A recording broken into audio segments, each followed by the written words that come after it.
भारत के कुछ राज्यों में नवरात्रि के 9 दिनों में कुमारी या कुमारिका पूजा होती है। सप्तमी, अष्टमी और नवमी के दिन कन्याओं को बुलाकर उनको भोजन कराया जाता है। अष्टमी के दिन भोजन कराने के खास महत्व है, क्योंकि इस दिन महागौरी की पूजा होता। आओ जानते हैं कि क्या भोजन के समय क्या करना चाहिए। 1 अष्टमी या नवमी के दिन कन्या भोज के पहले कन्या पूजन किया जाता है। इस दिन कम से कम 9 कन्याओं को बुलाना चाहिए। 2 धार्मिक मान्यता के अनुसार 2 से 10 वर्ष की आयु की कन्या कुमारी पूजा के लिए उपयुक्त होती हैं।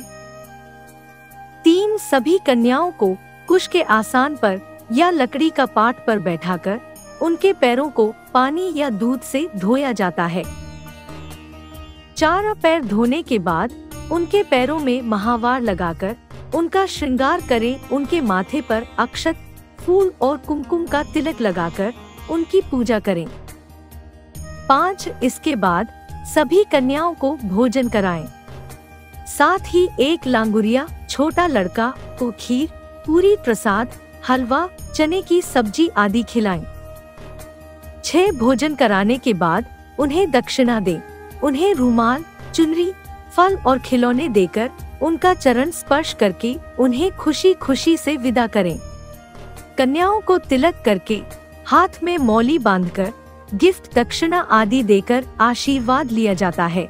फिर उन्हें विदा किया जाता है।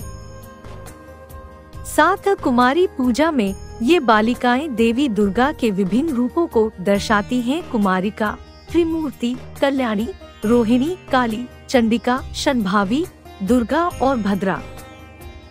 8 एक कथा के अनुसार माता के भक्त ने संतान पंडित श्रीधर ने एक दिन कुमारी कन्याओं को भोजन पर आमंत्रित किया। वहां पर माता रानी कन्या के रूप में आकर उन कन्याओं के बीच बैठ गई। सभी कन्या तो भोजन करने चली गई, परंतु माता रानी वहीं बैठी रहीं। उन्होंने पंडित श्रीधर से कहा कि तुम एक भंडारा रखो, भंडारे में पूरे गांव को आमंत्रित करो। इस भंडारे में भैरवनाथ भी आया और वहीं उसके अंत का प्रारंभ भी हुआ। नव नवरात्रि के 8वें दिन की देवी माँ महागौरी हैं। माँ गौरी का वाहन बैल और उनका शस्त्र त्रिशूल है। परम कृपालु माँ महागौरी कठिन तपस्या कर गौरवर्ण को प्राप्त कर भगवती महागौरी के नाम से संपूर्ण विश्व में विख्यात हुई। भगवती महागौरी की आराधना सभी मनोवांछित कामना को पूर्ण करने वाली और भक्तों को अभय, रूप व सौंदर्य प्रदान करने वाली है, अर्थात शरीर में उत्पन्न नाना प्रकार के विष व्याधियों का अंत कर जीवन को सुख, समृद्धि व आरोग्यता से पूर्ण करती है।